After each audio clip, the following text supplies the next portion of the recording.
Proves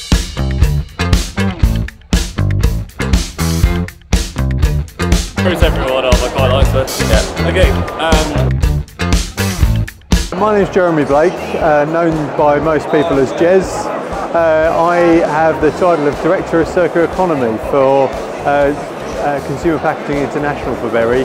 So that means I effectively look after what happens with our products when they go into market and ensure that circular economy works, particularly in driving the use of recycling and recycling development.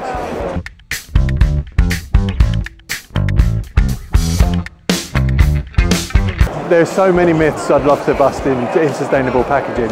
The one that's my favourite is I'm always asked how many times plastic can be recycled, because there's so many competing stories on once, twice, 1,000 times, but my general answer is it will be recycled as many times as you put it in the right bin.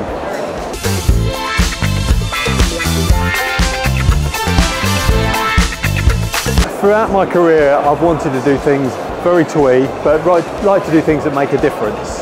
And originally I worked in forensic science and policing, and I was saving people, but I decided it was time to save the planet instead. So that's why I moved into recycling.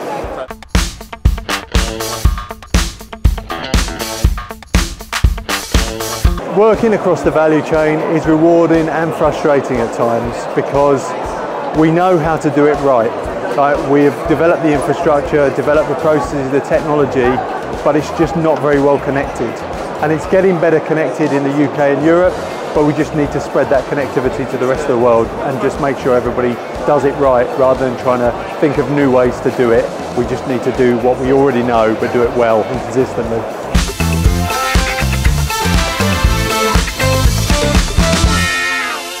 Plastic effectively unlocks our modern lifestyles, because it means that we can have higher volumes of people living in closer proximity and with access to good quality food and good quality water, and that's true for developed and developing economies. The frustrating part is it's not normally the plastic that makes problems, it's the people, and it's the messaging and the communications around them, and a lot of that is down to consistency.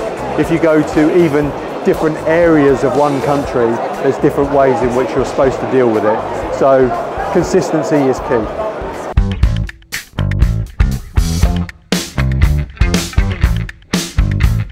I've long seen the benefits of sustainable use of resources, but from a personal point of view, I'm very passionate about the ocean. I like snorkeling, I like scuba diving, I like going to places with beautiful areas, and to be honest with you, I just want to keep those places pristine for my children and other people's children as well.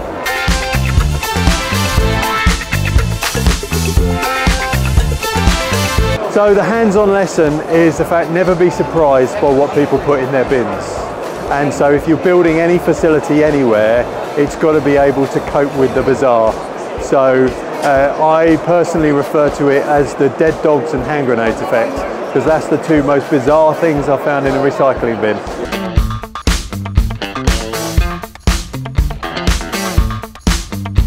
A lot of time you see problems in recycling and generally the circular economy, because each part of the value chain is not communicating with the next part. And the key to unlocking it is, if you understand those different parts of the value chain, most of the time the solutions are already there, and the movements don't have to be as dramatic as you think. So if we can unlock this and combine the bits and just do what we already know well, most of the problems are solved, and then we can put the effort into solving the ones that are actually more difficult.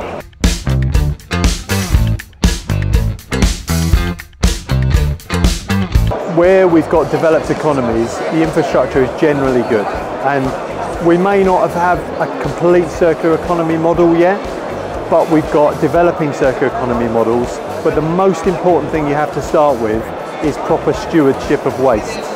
Right? So you can't fix a circular economy unless we actually get the waste under control. And that's the first thing I'd want to focus on, is countries which are levelling up, and hopefully we'll see a lot more levelling up this year, driven by the global treaty that's ongoing, that the negotiations are ongoing at the moment. But really, you just want to control all those materials and those resources, and then we can try to get making them reused properly.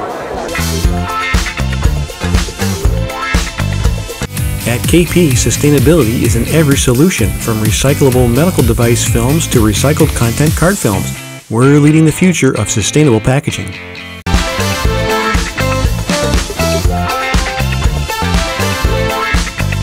I like to think that there's not many things in the world that you can't deal with some humour.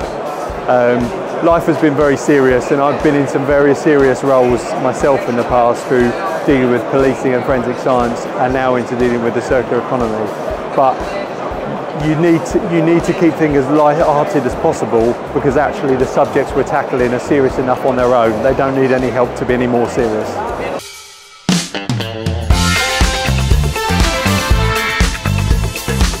I like to call myself a scuba diver, but I'm probably the worst scuba diver in the world, but I'm enthusiastic. But the one lesson I've learned is no matter where I've dived in the world, and I've been lucky enough to go to some very wonderful places, every single one of them has had some amount of plastic debris that's been visible at some point during the dive. So that's my personal mission, that one day I'm going to dive without seeing anything other than beautiful sea creatures and lovely lush coral.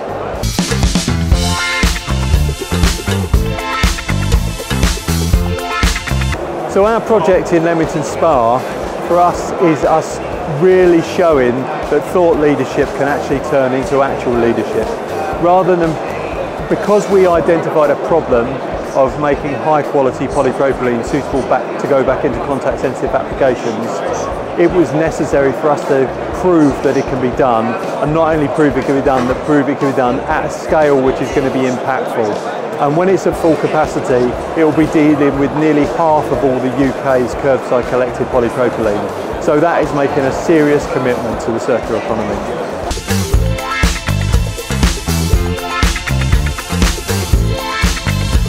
As a break from tradition, I wouldn't actually bring in any new regulation. If I had one wish, what I would wish for is that the existing regulations are just enforced properly. With everything new that comes in, there are always unintended consequences. And whilst I'm not against new regulations, I think in every single thing that's happened, it's had some bizarre effects. And we really need to push for things to be done right, because the unintended consequences of some of the more recent regulations are a push towards more exports towards non-OECD countries from the UK and Europe. And clearly that is not what we want.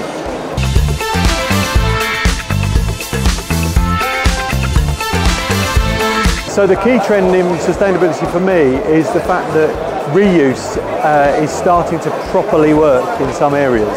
So it's long been a dream, and I'm passionate about all parts of the circular economy, but actually seeing some potted areas of reuse that are actually tangible and starting to work. Reuse, mechanical recycling, chemical recycling, all of these things have a key place and a key role in unlocking that full value chain, and we're starting to see them come into fruition in real life examples.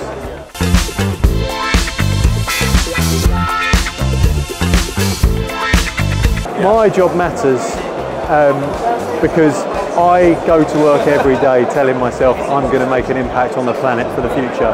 It's not just me, there's a lot of people who are trying to do the same thing, but in my small way, and with the leadership of the company I work with to facilitate me trying to drive them in that direction with their support and their aims, we are going to make a difference.